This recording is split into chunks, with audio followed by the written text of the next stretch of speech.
नमस्कार मु प्रियदर्शनी दास ओडिशा रे न्यूज रु ओडिशा रे चतुर्थ पर्याय मतदान पई प्रकाश पाइला विज्ञप्ति 6 लोकसभा आसन रे निर्वाचन पई विज्ञप्ति जारी करा जायछि।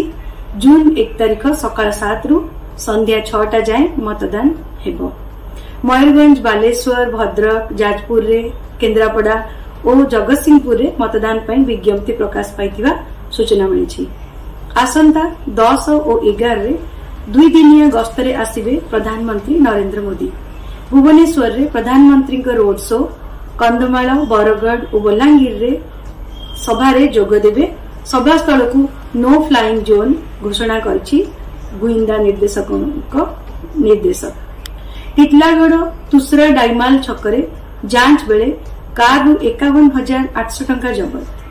भद्रक जिला ग्रामांचल थाना गोलपुर स्थित सेंटर नीट परीक्षा देइथिबा नकली परीक्षार्थी सह 3 गिरफ। कोलकातार जड़े मेडिकल छात्र परीक्षा देउथिले।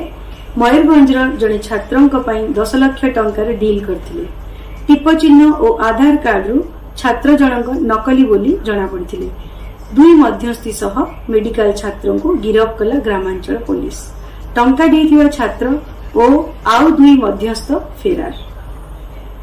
उपकूल सह पश्चिम ओडिशा रे ह्रास पाइथिला दिन तापमात्रा। आज 40 डिग्री तले राज्यर सबु सहर तापमात्रा 39.3 डिग्री तापमात्रा सह मालकानगिरी राज्यर सर्वाधिक उत्तप्त सहर। ओडिशा रे मे 12 तारिख जाए कोहला पाग और कालवैशाखी वर्षा जोगु मिलिबो ताथिरु आश्वस्ति। गतकाली ठारू राज्यर विभिन्न स्थान रे कालवैशाखी वर्षा और पवन होईछि। पवन जोगु बड़ बड़ गछ भांगी जाइतिला। भुवनेश्वर रे प्राय 50 स्थान रे अग्निशम बाहिनी द्वारा गछ काटी रास्ता सफा करा जाइतिला। आज सकाळे भुवनेश्वर और कटक रे कोहला पाग सांगको झिपिझिपि वर्षा होईछि। कोरापुट जिल्लार विभिन्न स्थान रे वर्षा और पवन जोगु बहु स्थान रे गछ पड़ी रास्ता अवरोध होईछि। नमस्कार, शुभरात्रि।